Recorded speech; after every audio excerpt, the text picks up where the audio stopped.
Assalamualaikum warahmatullahi wabarakatuh. Ketemu lagi dengan saya Rahmati dari Politeknik Negeri Samarinda jurusan Akuntansi, Prodi D4 Akuntansi Manajerial dari kelas 1B. Nah, kali ini saya akan menjelaskan mengenai topik yang ke-10 dari pengantar manajemen, yaitu pengarahan. Ngomong-ngomong tentang pengarahan, dalam menjalankan tugasnya dan wewenangnya, setiap karyawan yang ada di perusahaan ini harus disertakan oleh pemimpin yang memberikan arahan tersebut. Nah, di sini ini dibutuhkan kesatuan pengarahan. Maksud dari kesatuan pengarahan ini adalah disertai dengan pembagian tugas yang jelas dan siapa yang memberikan arahan tersebut. Makanya di sini harus diperlukan satu karyawan ini harus menjalankan perintah dari satu pemimpin. Kenapa tidak dua pemimpin? Takutnya nanti kedua pemimpin ini memberikan arahan kepada karyawan itu yang berlawanan, sehingga nantinya karyawan itu akan sangat sulit untuk menjalankan perintah mana yang akan dijalankan. Nah, pengarahan ini sangat penting, apalagi arahan dari atasan ke bawahan, karena nantinya akan mudah diterima dan akan mudah dijalankan dengan baik, sehingga tujuan dari perusahaan ini akan lebih cepat terwujud. Nah, di pengarahan ini ada tujuannya nih. Yang pertama adalah menjamin kontinuitas perencanaan.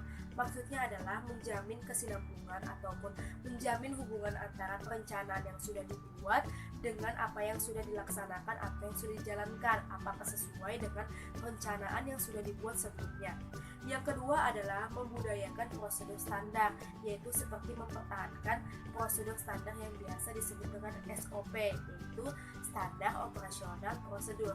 Dan yang ketiga adalah menghindarkan kemungkinan yang tak berarti, biasa disebut dengan seperti sikap malas, misalkan seperti bolos dalam bekerja, malas-malasan dalam bekerja, dan lain-lainnya.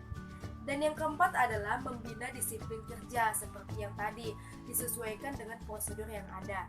Dan yang terakhir adalah membina motivasi yang terarah. Nah, ngomong-ngomong tentang pengarahan, apa sih yang dimaksud dengan pengarahan itu?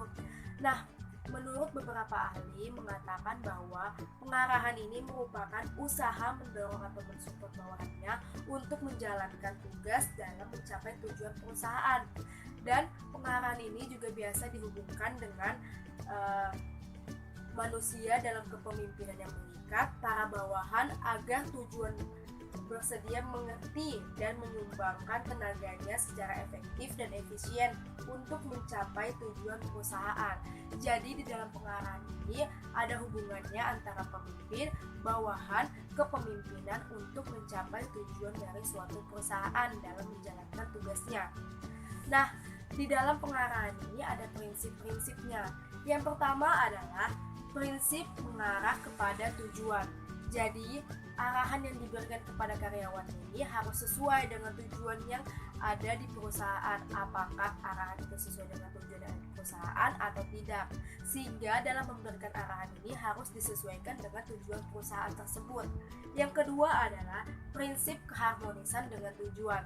Nah, maksudnya di sini adalah pemimpin dan bawahan ini harus berhubungan harmonis di dalam suatu perusahaan tersebut, karena nantinya akan mudah bagi pemimpin untuk memberikan arahan sesuai dengan tujuan perusahaan tersebut. Yang ketiga adalah prinsip kesatuan komando. Seperti yang tadi dijelaskan bahwa kesatuan komando atau kesatuan perintah ini sangat penting, yaitu satu karyawan diberikan satu perintah dari satu pemimpin. Kenapa tidak dua pemimpin? Takutnya nanti dua arahan itu malah berlawanan dan akan sulit untuk dijalankan oleh karyawan tersebut. Dan yang keempat adalah pembagian kerja. Nah, pembagian kerja ini sangat penting agar hasilnya nanti akan lebih baik lagi. Pembagian kerja ini harus disesuaikan seperti pembagian kerja dalam bidang, keahlian, fisik, mental, dan nantinya karyawan itu akan fokus dalam mengerjakan pekerjaan sesuai kemampuan mereka. Dan yang kelima adalah prinsip wewenang dan tanggung jawab. Ketika karyawan diberikan tanggung jawab, akan dengan sendirinya timbul wewenang tersebut.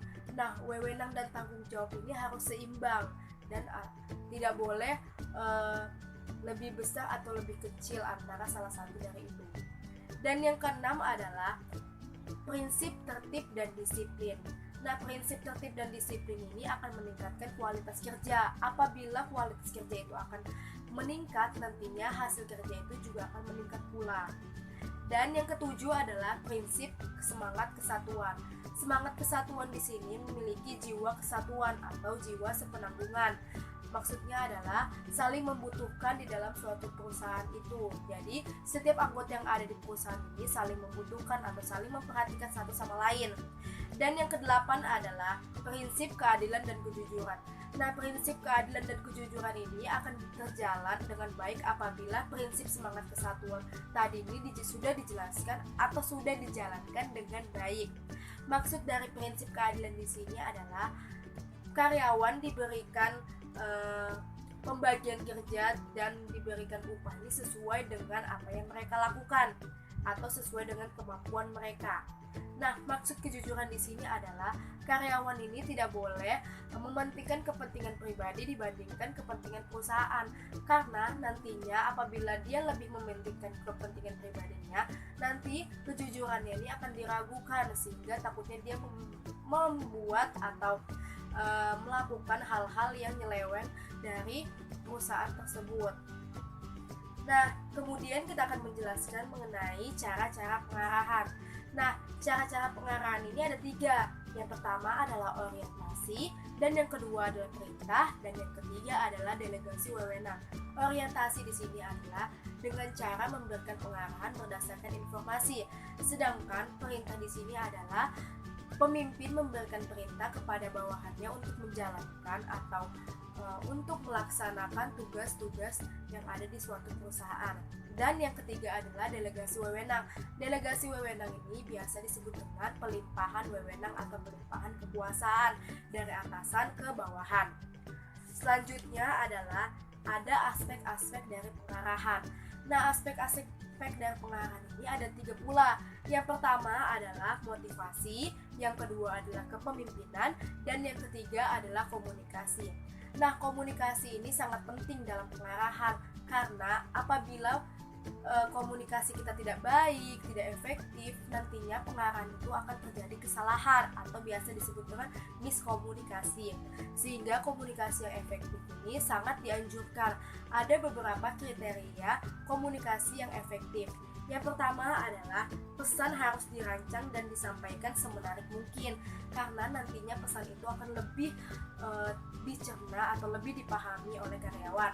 Dan yang kedua adalah pesan harus menggunakan lambang-lambang tertuju pada pengalaman yang sama, jadi tidak boleh berbeda, karena nantinya akan sangat membingungkan apabila lambang itu hanya kita sendiri yang mengetahui tetapi orang lain tidak. Yang ketiga adalah pesan harus membangkitkan kebutuhan pribadi komunikasi dan mengarahkan beberapa cara untuk memperoleh kebutuhan tersebut.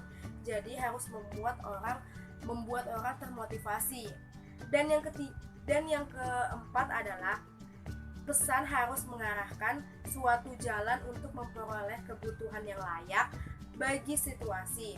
Nah, itulah beberapa dari aspek-aspek pengarahan dan beberapa komunikasi yang efektif menurut kriteria untuk memenuhi kriteria yang ada. Nah, sekian dari penjelasan saya mengenai topik yang ke-10. Mohon dimaafkan apabila terjadi kesalahan dalam pengucapan. Wabillahi taufiq